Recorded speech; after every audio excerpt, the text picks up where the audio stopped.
શહેરની રાજનીતિમાં અચાનક વળાંક લાવતી ઘટના સામે આવી છે. ભાજપ છોડી કોંગ્રેસમાં જોડાયેલી નગરસેવિકાએ માત્ર 3 કલાકમાં જ ફરી ભાજપમાં ઘર વાપસી કરી લેતા રાજકીય વર્તુળમાં ચર્ચાએ જોર પકડ્યું છે.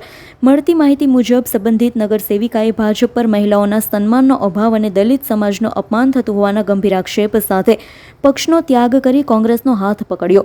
તેમના નિર્ણયને લઈ રાજકીય ક્ષેત્રમાં ચકચાર મચી, પરંતુ આશ્ચર્યજનક રીતે માત્ર 3 કલાકના ટૂંકા ગાળામાં જ નગરસેવિકાએ કોંગ્રેસ સાથે છેડો ફાડી ભાજપમાં જોડાવાનો નિર્ણય કર્યો. અચાનક થયેલા ફેરફાર પાછળના કારણે અંગે સ્પષ્ટતા થઈ નથી, પરંતુ આંતરિક દબાણ, રાજકીય સમીકરણ અથવા સમજૂતીના કારણે આ નિર્ણય લેવાયો હોવાની ચર્ચાઓ ચાલી રહી છે.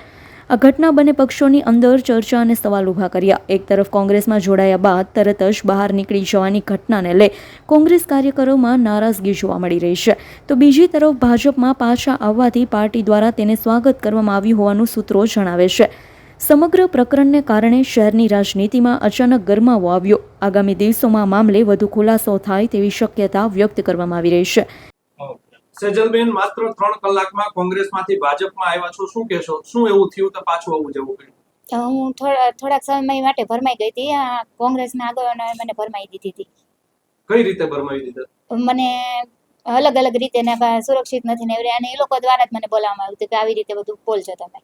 અચ્છા બેન, પણ અને પછી મારી ભૂલ સમજાણી એટલે હું પાછી આવી. એવું કહી રહ્યા હતા કે હું પોતે સુરક્ષિત નથી, માઇનોરિટી વિસ્તાર ઓબીસી લોકો છે એ પણ સુરક્ષિત નથી ભાજપમાં. મને કોંગ્રેસના આગેવાનો દ્વારા કહેવામાં આવ્યું હતું કે તમે આવી રીતે બોલજો. શું આગેવાન? કોણ નામ? કોંગ્રેસના આગેવાનો છે ઘણા. પણ શું નામ? નામ તો નથી. અચ્છા, એટલે હવે તમે જે પહેલા કહી રહ્યા હતા કે ભાજપમાં સુરક્ષિત નથી, તો કોંગ્રેસના ભાજપમાં સુરક્ષિત નથી, તો હવે તમે પાછા સુરક્ષિત કે? હા, સુરક્ષિત જ છું, પણ મને ભરમાવા આવી હતી, મારે ભૂલ થઈ ગઈ હતી અને ભૂલની હું માફી માંગુ છું, સ્વીકાર કરું છું. ફરીથી હું ભારતીય જનતા પાર્ટીમાં હતી અને જીવિત રહીશ ત્યાં સુધી ભારતીય જનતા પાર્ટીમાં રહીશ. બેન, પણ 3 કલાકમાં એવું શું થઈ ગયું કે તમને જ્ઞાન થઈ ગયું, સંજ્ઞાન થઈ ગયું? મને મારી ભૂલ સમજાઈ ગઈ અને મેં વિચાર કરીને પાછી હું આવી છું. અચ્છા, કોણે ભૂલ સમજાવી બેન? મને મારી જાતે જ ભૂલ સમજાઈ ગઈ છે. બેન, કોંગ્રેસમાં જોડાણા ત્યારે તમને ભાજપના એક નેતાનો ફોન આવ્યો તો કોનો ફોન હતો કે હું તમને ટિકિટ આપીશ, આવી જાવ પાછા? એવો કોઈ ફોન નતો આવ્યો. મને ત્યાંથી કહેવામાં આવ્યું હતું કે તમે બોલજો આવી રીતે. અત્યારે ભાજપમાં જોડાયા તો ભાજપમાંથી એવું કહેવામાં આવ્યું કે તમને ફરી ટિકિટ આપવામાં આવશે, તમે ભાજપમાં જોડાઈ? ના, એવું કશું એવું નથી કીધું. મેં મારી જાતે જ હું આવી છું, મારી ભૂલ સમજાઈ ગઈ એટલે હું આવી છું પાછી. પછી ગેરકાયદેસર પ્રવૃત્તિઓ જે ચાલતી હતી, તમે જે વાત કરી રહ્યા હતા ગેરકાયદેસર પ્રવૃત્તિઓની, તો એ હવે પાછી ભાજપમાં રહીને પછી ગેરકાયદેસર પ્રવૃત્તિ બનતી જશે? એવી કોઈ પ્રવૃત્તિઓ ચાલતી જ નથી. ત્યાંથી મને એવું કહેવામાં આવ્યું હતું એટલે હું બધું મીડિયા સમક્ષ બોલી હતી.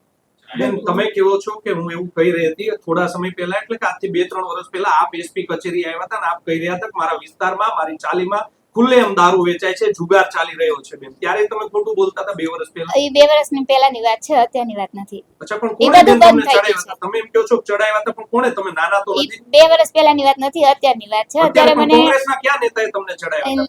નામ મને નથી આવડતું. એક આગેવાન હતા, એમણે મને કીધું તમે આવી રીતે. મીડિયા કેવી રીતે માની લે કે તમે જે આક્ષેપ કરી રહ્યા છો કોંગ્રેસ ઉપર એ સાચા છે કે ખોટા? હું મારી ભૂલ સમજાઈ ગઈ, પાછી આવી ગઈ. હવે આગેવાન તો જે એમના મેન આગેવાન હોય એનું નામ મને જાણકારી નથી નામની. ઇરફાન સોલંકીનો રિપોર્ટ, S9 ન્યૂઝ, ભાવનગર. અમારી તમામ માહિતીથી અપડેટ રહેવા માટે જોડાયેલા રહો S9 ન્યૂઝ સાથે.